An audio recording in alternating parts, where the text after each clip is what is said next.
morning, afternoon, or evening, and thank you for joining us on another episode of Coffee and Cryptos. I'm Ryan, and today I'm drinking pumpkin cream cold brew.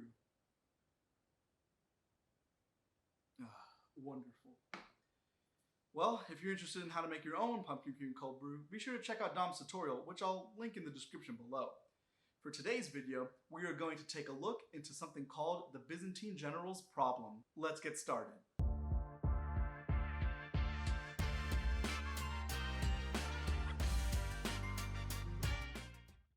So what exactly is the Byzantine Generals Problem?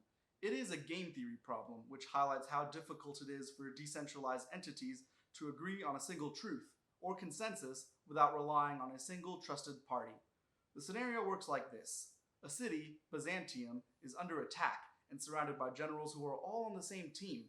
The generals must all collectively decide on when to attack the city.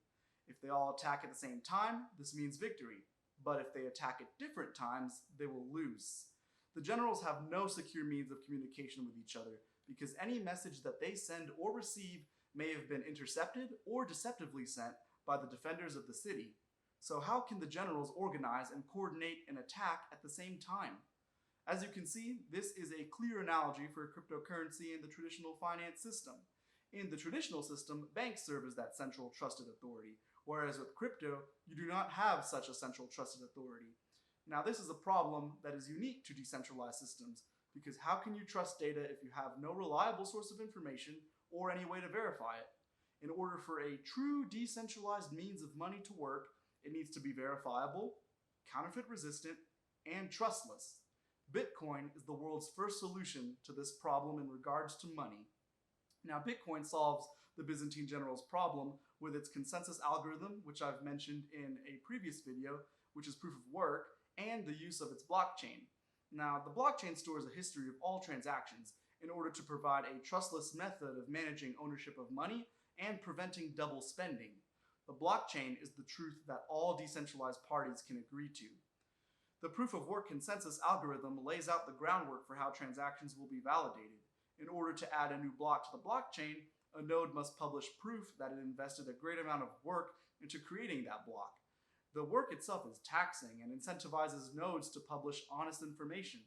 Once a block has been created, it can also not be removed, making the past immutable.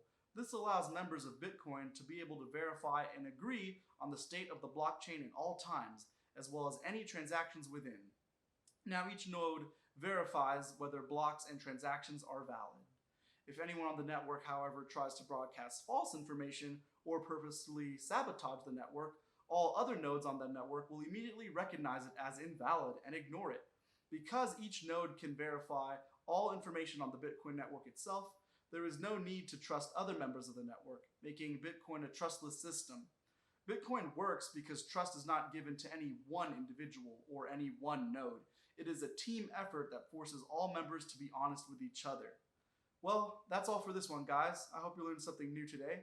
As always, thanks for watching, and don't forget to like and subscribe if you enjoyed the content. Follow us on Instagram at Coffee and Cryptos, and I'll catch you on the next one. See you around.